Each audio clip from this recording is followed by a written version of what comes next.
नमस्कार दोस्तों, स्वागत है आपका आज के मुख्य समाचार में। सबसे पहली बड़ी खबर में आपको बताएंगे, प्रियंका गांधी आज लॉन्च करेगी कांग्रेस का महिला मैनिफेस्टो। इसी के साथ दूसरी बड़ी खबर में जिक्र होगा कि सपा और रालोद की संयुक्त रैली में उमड़ा जनसैलाब, भीड़ देखकर गदगद हुए अखिलेश। तीसरी बड़ी खबर में आपको बताएंगे कि देश में बढ़ती महंगाई व अन्य मुद्दों के खिलाफ कांग्रेस का संसद घेराव। दोस्तों, हर एक खबर की गहराई में आपको ले जाएंगे, लेकिन उससे पहले अगर आपको भी ऐसा लगता है कि भाजपा की उल्टी गिनती शुरू हो चुकी है, तो आप अभी इस वीडियो को लाइक कीजिए और इस लाल बटन को दबाकर चैनल को सब्सक्राइब करके घंटी बजाइए और कमेंट में लिखे जय हिंद। चलते हैं पहले खबर की तरफ। प्रियंका गांधी आज लॉन्च करेंगी कांग्रेस का महिला मैनिफेस्टो। जी हां दोस्तों, उत्तर प्रदेश में कांग्रेस महिला मैनिफेस्टो लॉन्च करेगी। प्रियंका गांधी 8 दिसंबर को कांग्रेस का महिला घोषणा पत्र जारी करेंगी। इस मामले को लेकर दोपहर 12 बजे लखनऊ कांग्रेस मुख्यालय पर प्रेस वार्ता होगी। महिला मैनिफेस्टो में रोजगार, सुरक्षा और सम्मान के अहम मुद्दे शामिल होंगे। इन मामलों पर फोकस करते हुए कांग्रेस महिलाओं को रिझाने का प्रयास किया जा रहा है। महिला वोटरों को रिझाने के लिए कांग्रेस की ये नई कोशिश है। कांग्रेस पार्टी को लगता है कि प्रियंका गांधी के नेतृत्व के चलते में पार्टी भाजपा के महिला वोटरों में सेंधमारी कर सकती है। यूपी के चुनाव में महिला सुरक्षा अहम मुद्दा रहा है। प्रियंका गांधी सीएम योगी के कार्यकाल में हुई बलात्कार की घटनाओं का मुद्दा उठाती रही हैं। चाहे वो उन्नाव हो या हाथरस, प्रियंका गांधी की कोशिश रही है कि वो फ्रंट पर नजर आएं। यूपी में सियासी जमीन मजबूत करने के लिए कांग्रेस शक्ति साधना में जुटी है और कोशिश है कि शक्ति के रूप में महिलाओं को साधकर कांग्रेस के पक्ष में चुनावी माहौल तैयार किया जाए। यूपी में चेहरा प्रियंका गांधी है। उन्हीं के इस चेहरे के साथ तमाम घोषणाओं के जरिए महिलाओं को लुभाने की कोशिश की जा रही है। यूपी के चुनाव में नारी शक्ति के दम पर कांग्रेस अपना किला तैयार करना चाहती है। लड़की हूं लड़ सकती हूं टैगलाइन से यूपी के समर में उतरी प्रियंका गांधी ने महिलाओं को आगे बढ़ाने वाला ये चुनावी दांव चला है। प्रियंका ने एक ऐसा मैनिफेस्टो जारी किया है जिसमें महिलाओं के लिए सौगातों की भरमार है। यूपी के चुनाव में 40% सीटें महिलाओं को देने का वादा कांग्रेस पहले ही कर चुकी है। अब पार्टी ने महिलाओं को लेकर अलग से घोषणा पत्र भी जारी कर दिया है। सपा और रालोद की संयुक्त रैली में उमड़ा जनसैलाब, भीड़ देखकर गदगद हुए अखिलेश।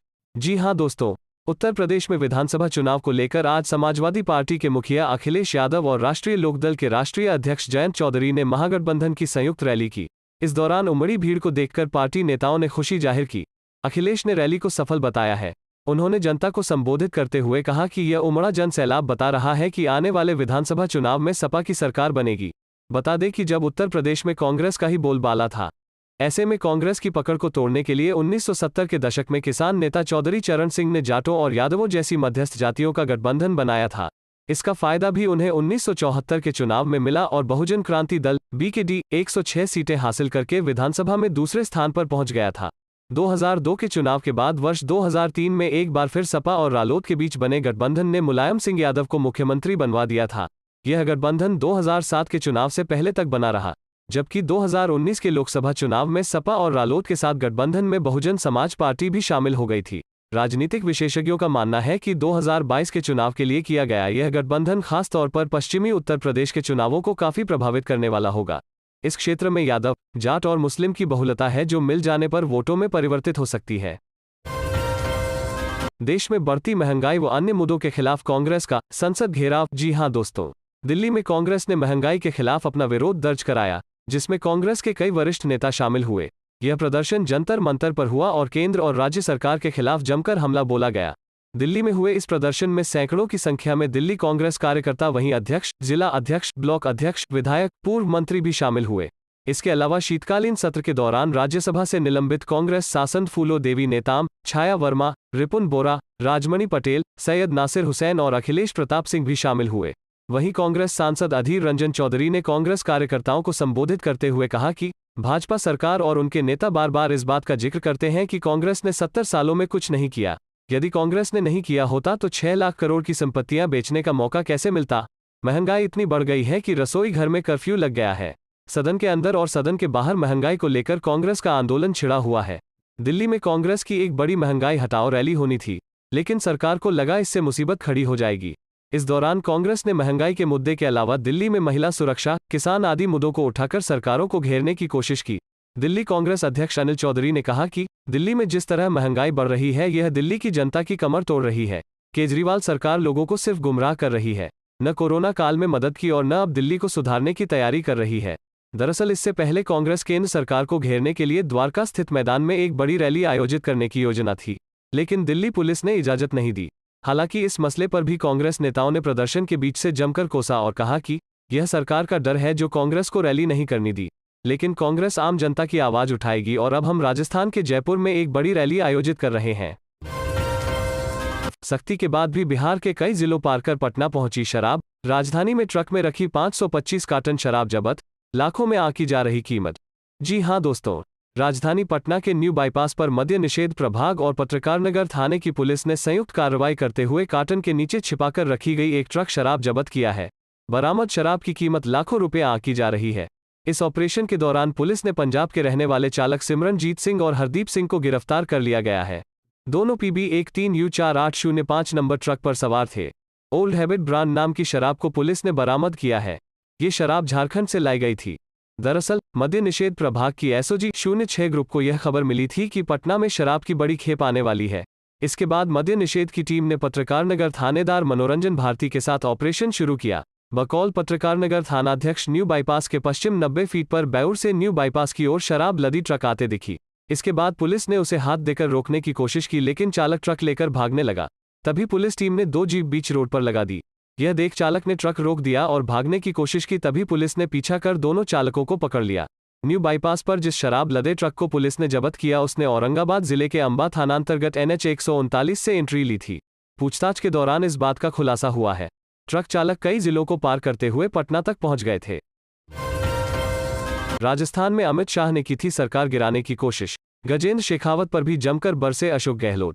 जी हां दोस्तों, राजस्थान में पिछले साल राजनीतिक संकट के लिए भाजपा पर निशाना साधते हुए मुख्यमंत्री अशोक गहलोत ने मंगलवार को कहा कि राजस्थान ने राज्य सरकार को गिराने के प्रयासों को विफल करके इतिहास रच दिया, जो भविष्य में लोकतंत्र को बचाने में मददगार होगा। गहलोत ने आरोप लगाया कि केंद्रीय गृह मंत्री अमित शाह और NDA सरकार में अन्य केंद्रीय मंत्री राज्य सरकार को गिराने की साजिश में शामिल थे। उन्होंने बिना नाम लिए कहा कि ऑडियो टेप में राजस्थान के एक केंद्रीय मंत्री की आवाज पहले से ही थी। जयपुर में कांग्रेस कार्यालय में पत्रकारों को संबोधित करते हुए CM ने आरोप लगाया कि शाह के कार्यालय और धर्मेंद्र प्रधान के आवास में सरकार गिराने की साजिश रची गई। उन्होंने आरोप लगाया, यह बीजेपी की साजिश थी, जिसे नॉर्थ ब्लॉक में अमित शाह के ऑफिस के अंदर, धर्मेंद्र प्रधान के घर के अंदर और उनके साथी लोगों ने, जिन्होंने सारी व्यवस्थाएं की थीं, सबका पर्दाफाश किया गया था।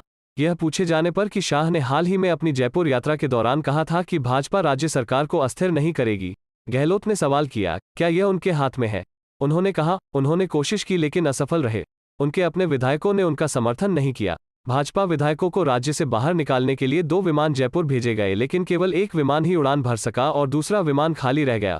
उन्होंने कहा कि कांग्रेस सरकार को लोगों, बसपा, निर्दलीय विधायकों और पार्टी विधायकों का समर्थन मिला और इसलिए उनकी सरकार बच गई। चलते हैं अगली खबर की तरफ। बिहार, तेजस्वी के निशाने पर नीतीश कुमार, इस मामले में सरकार की खिंचाई की। जी हां दोस्तों, राष्ट्रीय जनता दल के नेता तेजस्वी यादव ने मंगलवार को बिहार की नीतीश कुमार सरकार पर इस साल की शुरुआत में महामारी की दूसरी लहर के दौरान आंकड़ों की जालसाजी को लेकर निशाना साधा है। दरअसल उन्होंने राज्य के स्वास्थ्य विभाग की ओर से किए गए कोविड-19 मौतों और टेस्ट की संख्या से संबंधित आंकड़ों की कथित जालसाजी का आरोप लगाया है। राज्य विधानसभा में विपक्ष के नेता ने प्रधानमंत्री नरेंद्र मोदी, केंद्रीय गृह मंत्री अमित शाह, कांग्रेस अध्यक्ष सोनिया गांधी और बॉलीवुड अभिनेत्री प्रियंका चोपड़ा को कोविड-19 वैक्सीन देने के लिए विभाग के खिलाफ भ्रष्टाचार के आरोप भी लगाए। तेजस्वी ने कहा कि देश में विकास के मामले में अंतिम स्थान पर काबिज राज्य के लिए नीतीश कुमार जिम्मेदार हैं। उन्होंने कहा कि राज्य का स्वास्थ्य विभाग भ्रष्टाचार, चिकित्सा उपकरणों की चोरी, परीक्षणों के आंकड़ों में जालसाजी और कोविड-19 के कारण मरीजों की मौत के लिए जाना जाता है। हाल ही में नीति आयोग की रिपोर्ट का हवाला देते हुए उन्होंने कहा कि बिहार का स्वास्थ्य ढांचा पहले से ही सबसे नीचे है। कई अदालतों ने बड़े पैमाने पर कोविड के कुप्रबंधन के लिए नीतीश कुमार सरकार की आलोचना भी की है। चलते हैं अगली खबर की तरफ। आंदोलन में मारे गए किसानों की लिस्ट लोकसभा में दिखाकर बरसे राहुल गांधी, बोले मोदी सरकार दे मुआवजा। जी हां दोस्तों, कांग्रेस नेता राहुल गांधी ने मंगलवार को लोकसभा में किसान आंदोलन में मारे गए किसानों को मुआवजा देने की मांग की। राहुल ने कहा, सदन में कृषि मंत्री ने कहा कि उनके पास किसान आंदोलन में मारे गए किसानों का कोई डेटा नहीं है। हमने इसके बारे में पता लगाया। पंजाब की सरकार ने तकरीबन 400 किसानों को 5 लाख का मुआवजा दिया है और 152 किसानों को रोजगार दिया है। ये लिस्ट मेरे पास है, जो मैं सदन के सामने रख रहा हूं। राहुल गांधी ने आगे कहा, एक लिस्ट हमने बनाई है 70 किसानों की, जो हरियाणा के हैं, जो मैं सदन के सामने रख रहा हूं। कांग्रेस नेता ने कहा कि ये जो पीएम मोदी ने माफी मांगी है और केंद्र सरकार कह रही है कि कोई भी किसान शहीद नहीं हुआ है या उनके नाम सरकार के पास नहीं है, तो उनके नाम यहां हैं। मैं चाहता हूं कि जो इनका हक है और जो पीएम मोदी ने कहा है, माफी मांगी है, उनका हक पूरा होना चाहिए और उन्हें रोजगार मिलना चाहिए। इससे पहले राहुल गांधी ने ट्वीट में लिखा था, जब प्रधानमंत्री ने कृषि विरोधी कानून बनाने के लिए माफी मांग ली तो वो संसद में यह भी बताएं कि प्रायश्चित कैसे करेंगे। लखीमपुर मामले के मंत्री की बर्खास्तगी कब, शहीद किसानों को मुआवजा कितना कब, सत्याग्रहियों के खिलाफ झूठे केस वापस कब, एमएसपी पर कानून कब, इसके बिना माफी अधूरी।